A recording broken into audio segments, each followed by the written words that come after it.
This is Joe, your host for today, welcoming you to Pandora's Box official AMA today, October 12th, 2022. So thank you for joining, either here live or after if you're listening to the recording of this AMA. We hope you had time to read our important announcement that came out Saturday, October 8th, and that have also listened to the AMA on the following hour after the same announcement. So in this AMA, in this announcement that we've put out, we discussed important project updates and how are things looking when we're moving forward. So today we have a special guest, Prince, under today at least the name is Virtual Viking.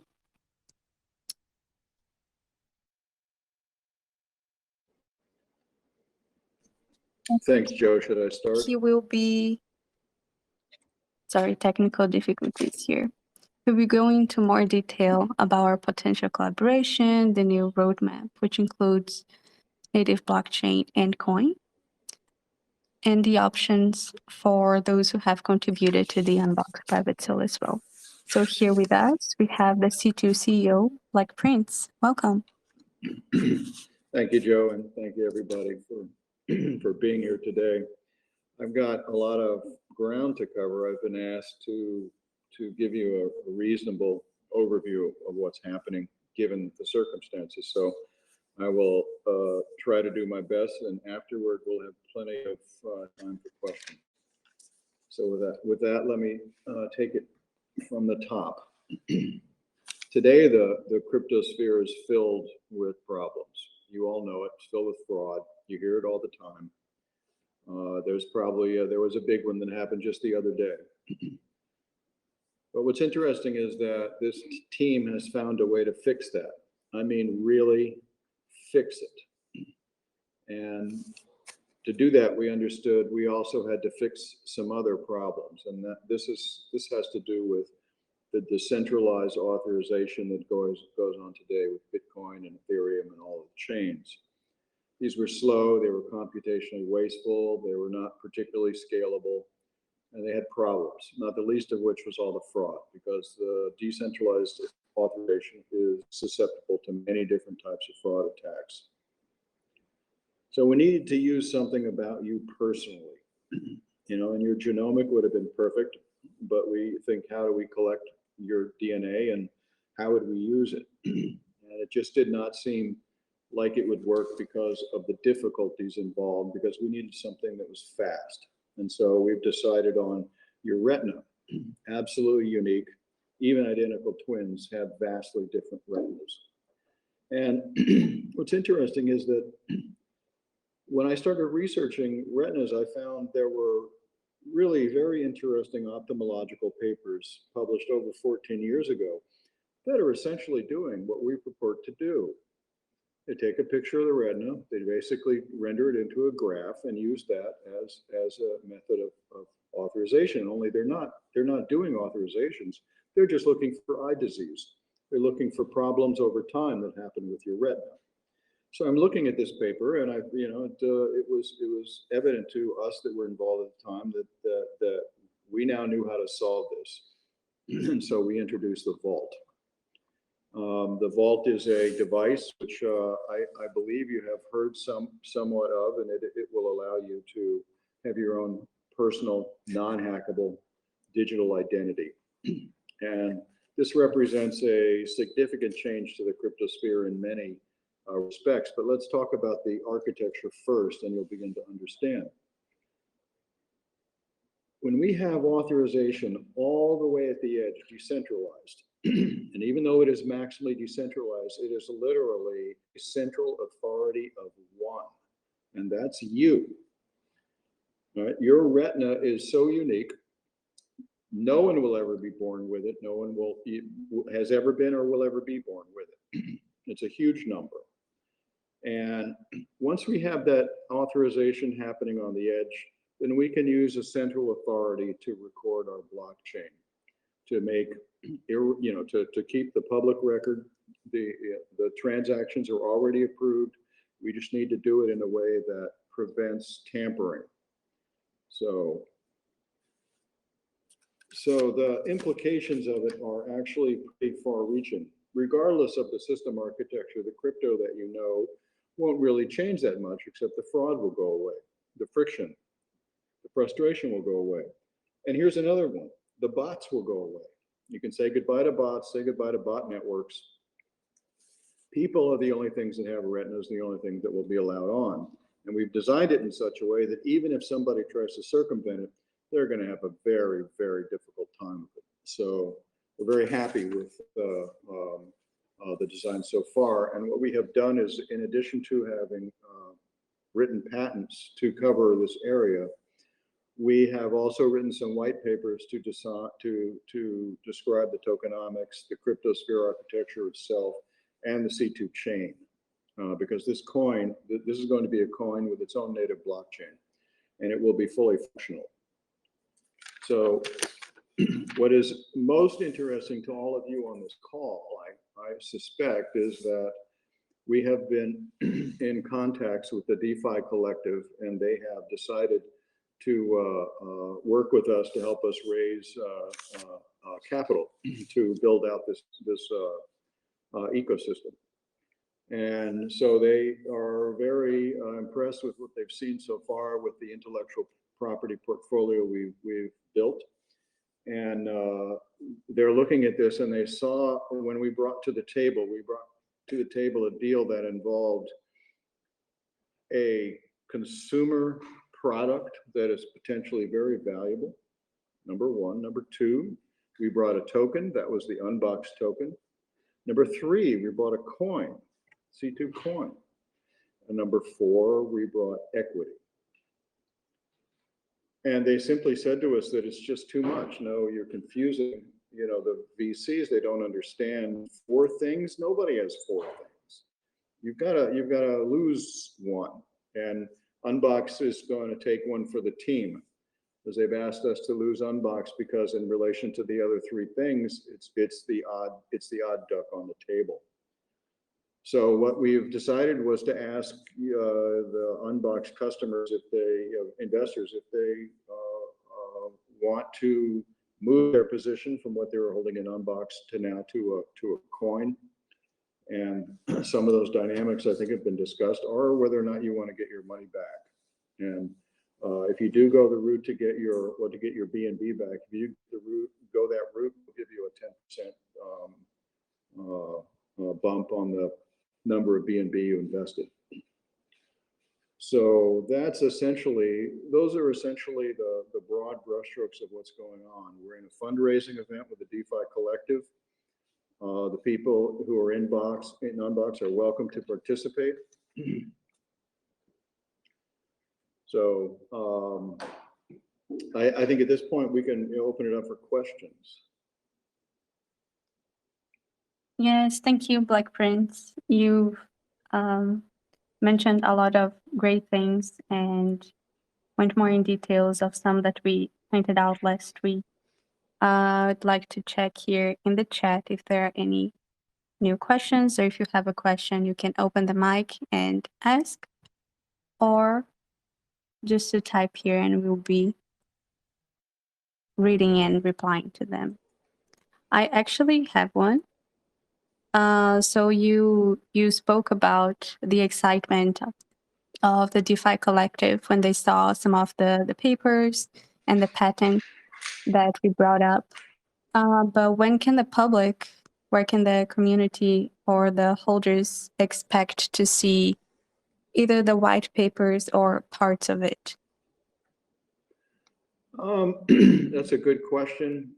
It's a question I want to talk to the DeFi Collective about, because these papers inherently contain information that right now is that patents are involved with right now. And since those are a legal contract, I'm not trying to be circumspect, but let's ask the DeFi Collective when we speak to them tomorrow about releasing some of these white papers. There are 3 white papers, 1 economic and 2 technical that we've written. and it would certainly be helpful to anybody who's on the call to understanding the situation more deeply to read one or all these papers. So I'm not insensitive to releasing them. In fact, I would like to. It's just a question of how soon we can.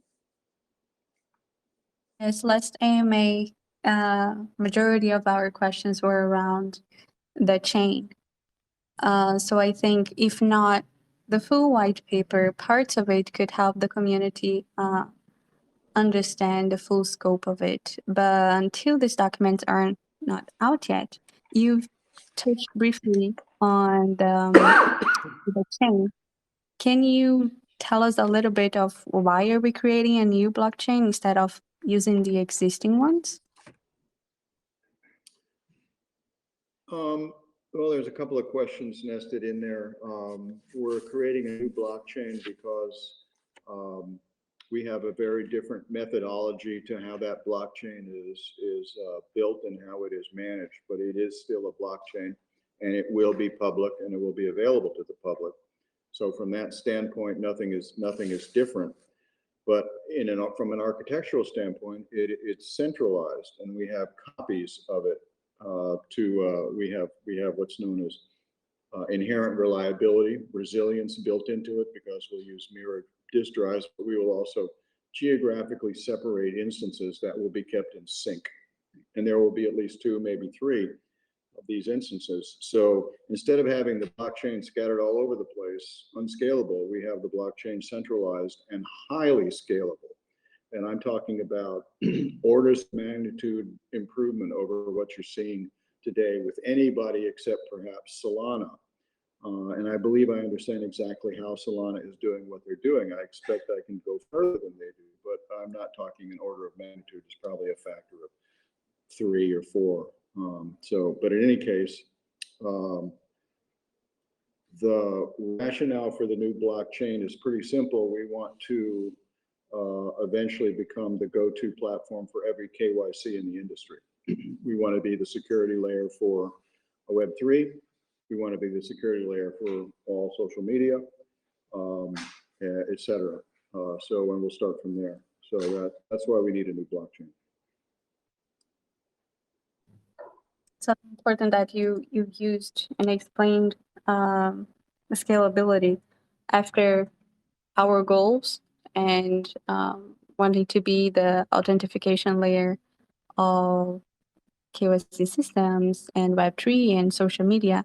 I see that scalability, it's the key word right there. We got one question. So it says bullish. Yes. What's the time frame?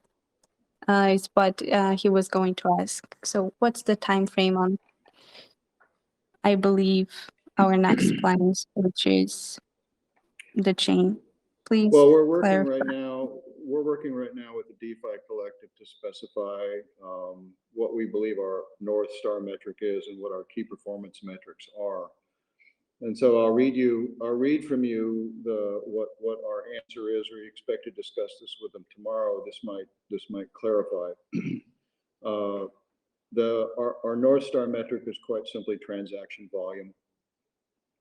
All right, so that's total transactions is our North Star metric. Our key performance metrics, though, are quite interesting. The first one would be to formally file the patents with the USPTO. The second one we would have optical vendor selected. The third, we would have marketing requirements for the first 1,000 vaults complete. We'd have the PCB pass all of its testing requirements. We'd have marketing approval of the vault, look and feel without the PCB. So we know how to what it physically looks like. And then we begin a series of releases between the vault and the Web3 thin client. And stage 1, where the vault responds to commands. Stage 2, where the optics graphic algorithms are working. And stage 3 is when we add encryptions. Our next critical performance indicator is the patents issuing, and the last critical performance indicator is a Web3 server application alpha testing is started. So those things cover, and I have a feeling that the long pole in the tent will be the vault, and so we we're right now going into that hard and fast.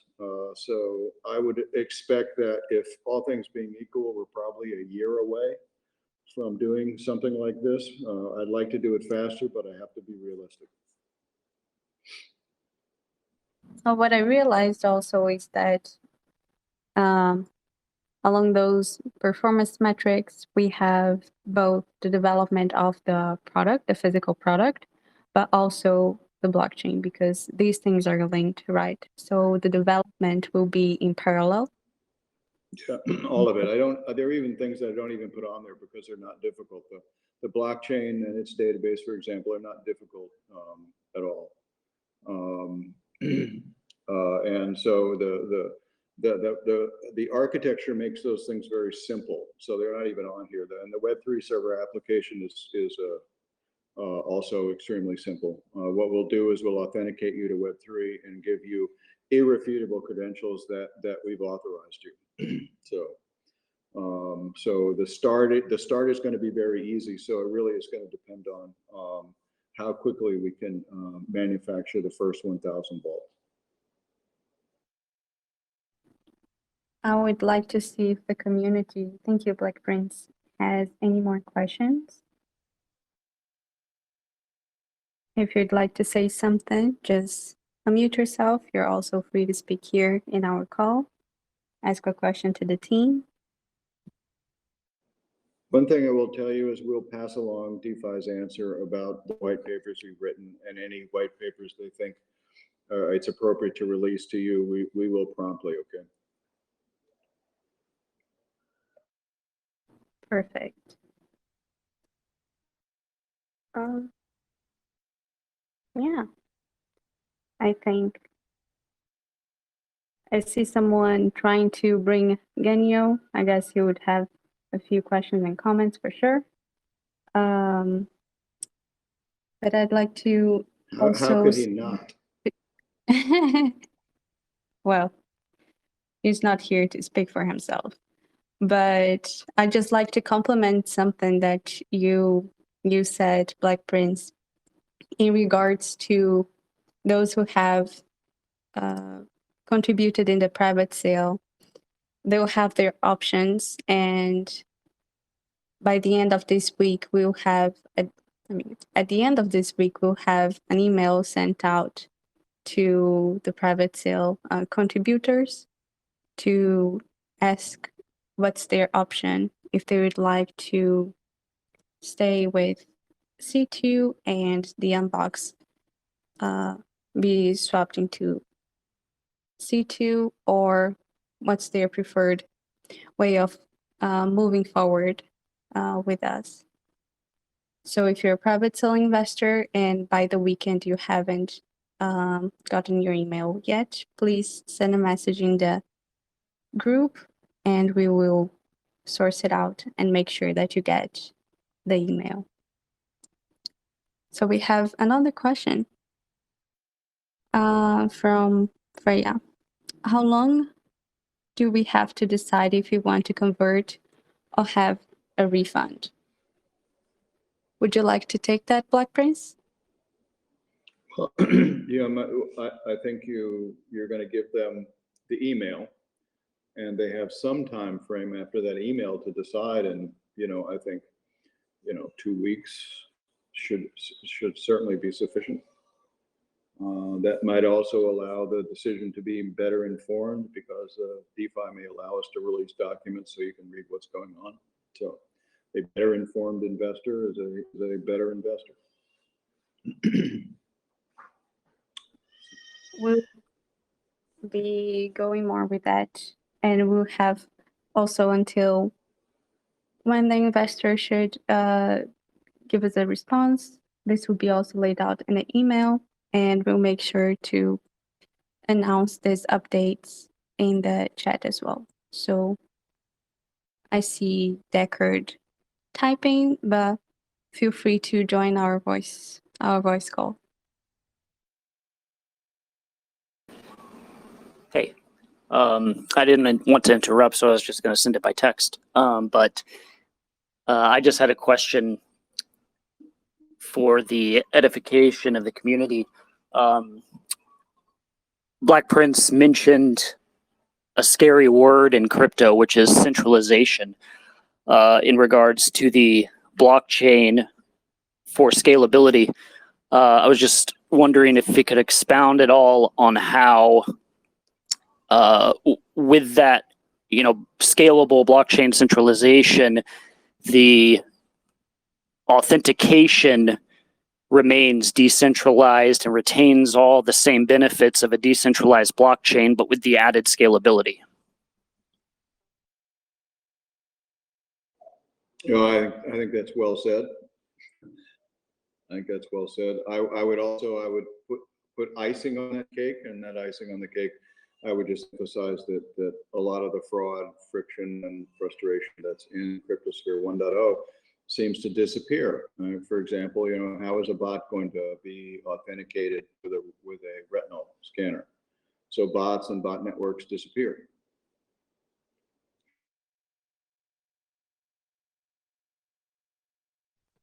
Yes.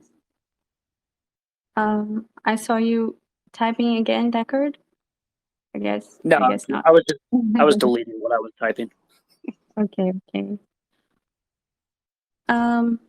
If the community doesn't have any more questions, or if the team wouldn't like to add anything else, please. Well, I guess that's it. Thank you today for joining us, Black Prince, for replying to the questions and You're very welcome. for Thanks, being everybody. available here. You'll probably hear from me again soon. Yes. I see also Chris and Mystic. Thank you, team Freya and Majora, for joining us today. And we hope to see you again in 2 weeks, October 26th, for our next AMA.